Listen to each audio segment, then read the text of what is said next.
नमस्कार दोस्तों, स्वागत है आपका हमारे यूट्यूब चैनल महादेव योगी पर। आज के वीडियो में हम बात करेंगे नागपाश मुद्रा के बारे में, जिसको नागबंध मुद्रा भी कहा जाता है। जानेंगे नागपाश मुद्रा कब करनी चाहिए, कितनी देर के लिए करनी चाहिए, किस प्रकार से करनी चाहिए, क्या है इसके फायदे, इन सब के बारे में डिटेल्स में जानकारी लेंगे। तो चलिए शुरू करते हैं। दोस्तों, नागपाश मुद्रा जो है, यह मुद्रा आकर्षण शक्ति बढ़ाने के लिए और कुंडलिनी शक्ति के जागरण में बहुत महत्वपूर्ण भूमिका निभाती है।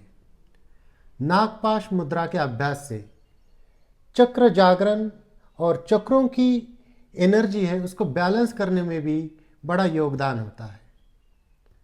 इस मुद्रा के अभ्यास से कई सारे प्रकार की शारीरिक समस्या दूर हो जाती है, चाहे आपके गुदा से संबंधित समस्या हो, यूरिनरी ट्रैक्ट से संबंधित समस्या हो, या उदर रोग हो, हृदय से संबंधित समस्या हो, दमा अस्थमा इस प्रकार की समस्या हो, गले से संबंधित समस्या हो, या मस्तिष्क से संबंधित समस्या हो, इन सब में भी ये जो नागपाश मुद्रा है वह लाभदायक होती है।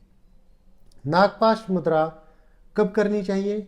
सुबह, दोपहर, शाम को, जब भी आपके पास समय हो। 5 मिनट से 15 मिनट तक भी इसका अभ्यास किया जा सकता है, लेकिन 5 मिनट भी अगर आप इसका अभ्यास करते हैं तब भी वो पर्याप्त हो जाता है। इस मुद्रा को करने के लिए जमीन के ऊपर दरी या मैट के ऊपर बैठकर पद्मासन, सुखासन, सिद्धासन, वज्रासन, इनमें से कोई भी आसन आप लगा सकते हैं। इस मुद्रा के अभ्यास के लिए सिद्धासन विशेष रूप से अच्छा माना गया है। जो लोग सिद्धासन नहीं लगा पाते वे जो भी आसन लगा पाते हैं उसमें बैठ सकते हैं, या चेयर के ऊपर या बेड के ऊपर बैठकर भी किया जा सकता है, लेकिन सिद्धासन ज़्यादा लाभदायक होता है। उसके बाद इस मुद्रा को आपको लगाना किस प्रकार से है? बहुत सिंपल विधि है।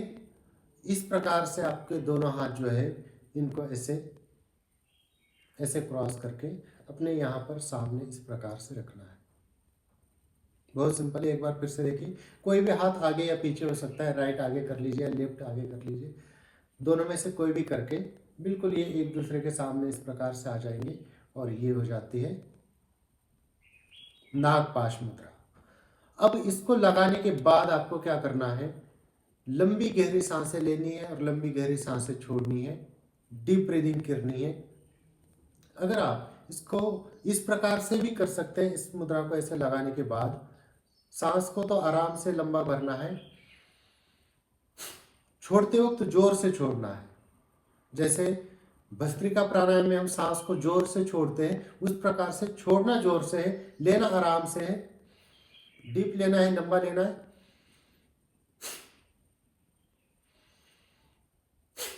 तो छोड़ना जोर से है। अब जैसे मान लीजिए जिसको पाइल्स की समस्या है, या गुदा से संबंधित कोई भी समस्या है, यूरिनरी ट्रैक्ट से संबंधित समस्या है, या मलमूत्र से संबंधित किसी भी प्रकार की समस्या है, वह लोग इस मुद्रा को करते वक्त अपने ध्यान को आंखें बंद करके मूलाधार चक्र पे लगाएंगे और लंबी गहरी सांस भरकर ऐसा फील करेंगे कि वो सांस आपके सुषुम्ना नाड़ी से होते हुए, ईड़ा पिंगला सुषुम्ना से होते हुए आपके मूलाधार चक्र तक जा रही है, टेल बोन तक जा रही है। और आराम से डीप सांस टेल बोन तक भरते हुए जब बाहर छोड़ेंगे तो जोर से छोड़ेंगे इस प्रकार से। साथ ही साथ लम का उच्चारण भी कर सकते हैं। इस मुद्रा को लगाकर लंबी सांस भरते हुए मूलाधार चक्र पर ध्यान लगाकर लम का उच्चारण भी कर सकते हैं। जिनको सेक्सुअल समस्या है वह लोग स्वादिष्टान चक्र के ऊपर ध्यान लगाकर वम के उच्चारण के साथ भी इसको कर सकते हैं। जिनको उदर रोग है, खाया हुआ ठीक से पचता नहीं, इंडाइजेशन की समस्या, गैस ज़्यादा बनती है, कॉन्स्टिपेशन रहता है, ऐसे लोगों को मणिपुर चक्र के ऊपर ध्यान लगाकर इस मुद्रा को करना चाहिए। और चाहे तो इस मुद्रा को लगाकर अगर आप अ का उच्चारण करते हैं, आ का उच्चारण करते हैं,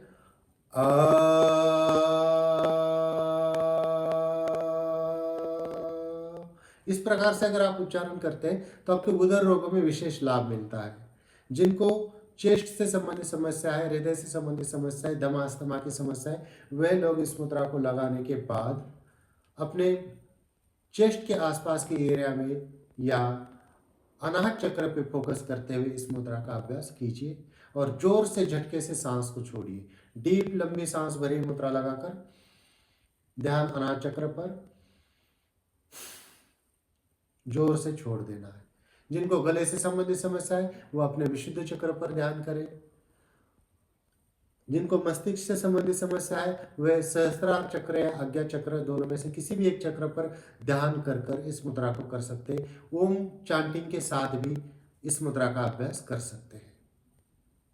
तो इस प्रकार से अगर आप अलग अलग जगहों पर ध्यान लगाकर जब आप इस नागपाश मुद्रा का अभ्यास करते हैं तो आपको उस पर्टिकुलर एरिया में जो भी समस्या है उसके लिए एक विशेष लाभ मिल जाता है। इसके अलावा अगर आप कुछ भी नहीं करेंगे, सिंपल ये मुद्रा लगाकर आज्ञा चक्र पर ध्यान लगाकर डीप ब्रीदिंग भी करते हैं खाली, तब भी आपकी रोग प्रतिकारक शक्ति बढ़ जाएगी, आपकी आकर्षण क्षमता बढ़ जाएगी, आपका प्रभाव बढ़ जाएगा, आपके ज्ञान में वृद्धि हो जाएगी और आप जो है एक सर्वांगीण विकास आपका हो जाएगा, शारीरिक बल बढ़ जाएगा। तो दोस्तों ये काफ़ी महत्वपूर्ण और लाभदायक मुद्रा है नागपाश मुद्रा। तो दोस्तों यदि कुछ जानकारी नागपाश मुद्रा के बारे में इसी प्रकार से और जानकारी के लिए हमारे चैनल को सब्सक्राइब कीजिए, इस वीडियो को लाइक कीजिए, अपने दोस्तों के साथ शेयर कीजिए। स्वस्थ रहिए, मस्त रहिए। धन्यवाद।